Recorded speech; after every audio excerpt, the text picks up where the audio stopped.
Yes, bana, ikiwa ni nyakati ambazo bado timu zinaendelea kufanya maboresho kwenye vikosi vyao kwa mujibu wa kile ambacho wao wanakitazama kana kwamba kuna mapungufu sehemu fulani kwenye baadhi ya wachezaji kuingia, wengine kuondoka.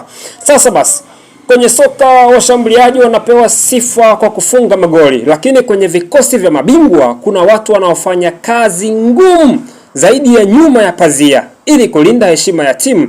Ndani ya Jangwani kuna mtu mmoja anayesimama, kuna ukuta. Bakari Nondo Mwamnyeto, nahodha wa Young Africans. Bakari Nondo Mwamnyeto rasmi amemaliza mkataba wake na Young Africans Sports Club, ila habari njema kutoka kwenye kampu ya Bakari Nondo Mwamnyeto, wamekubali kukutana na mabosi wa Young Africans kwa ajili ya kuanza mazungumzo ya mkataba mpya.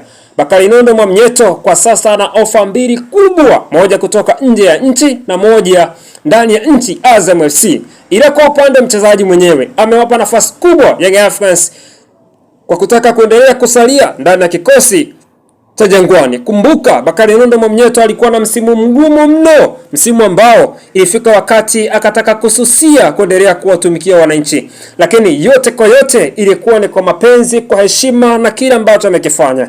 Msimu huu Young Africans wamechukua ubingwa, lakini kuna alama na jasho la kutosha la Bakari Nondo Mwamnyeto ambalo alilimwaga. Alisawazisha kwenye mchezo wa dabi ya Kariakoo, aliwapa alama tatu pia kwenye mchezo dhidi ya Azam Football Club, na licha ya hapo amefunga kwenye michezo ambayo Young Africans walikuwa wameshikwa vibaya mno. Akaibuka yeye kama shujaa na kufanya jahazi lake lisizame. Na ndio maana tunasema kwenye vikosi vikubwa siku zote kuna washambuliaji wanaofunga magoli, lakini nyuma ya pazia kuna walinzi ambao husimama kama ukuta, na ndivyo alivyo Bakari Nondo Mwamnyeto.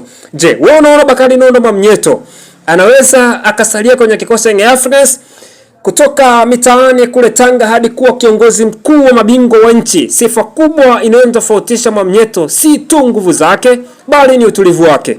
Wakati yuko uwanjani, uwanja mzima ukiwa na pressure, Mwamnyeto anabaki kuwa mtu tulivu zaidi. Uwezo wake wa kusoma mchezo, kufanya maamuzi sahihi bila paniki na kuanzisha mashambulizi kutokea nyuma unamfanya kuwa injini ya ulinzi Young Africans na timu ya taifa ya Tanzania, Taifa Stars. Kumbuka Bakari Nondo Mwamnyeto ni miongoni mwa walinzi ambao wanaweza kupiga pasi ambazo zinafika kwa usahihi, na ndio maana haushangai anafunga na assist, anahusika kwenye build up play, licha kuwa amekuwa na mistake ndogo ndogo ambazo kwenye mpira wa miguu na wanaoelewa mpira wala sio shida zao, kwa sababu in football everything happen, kwa sababu ni mistake, na mpira wa miguu ni mchezo wa makosa.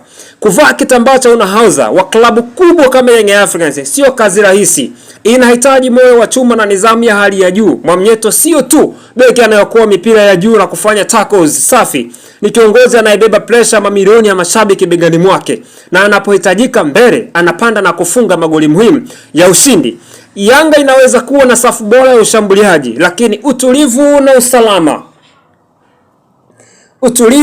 usalama walango lao linaanzia hapa. Huyu ndiye beki Bakari Nondo Mwamnyeto, nahodha na kiongozi wa ukuta wa chuma wa wananchi. Je, kwako wewe Mwamnyeto ndiye beki bora zaidi mzawa kwa sasa nchini? Niandikie maoni yako hapo chini, na usisahau kulike na kusubscribe ili uendelee kufahamu sifa za kwa nini Bakari Nondo Mwamnyeto anapaswa kusalia kwenye kikosi cha Young Africans. Kabla haujaondoka, Bakari Nondo Mwamnyeto anafaa kubaki kwenye kikosi cha Young Africans licha kudumu zaidi ya misimu mitatu hivi sasa.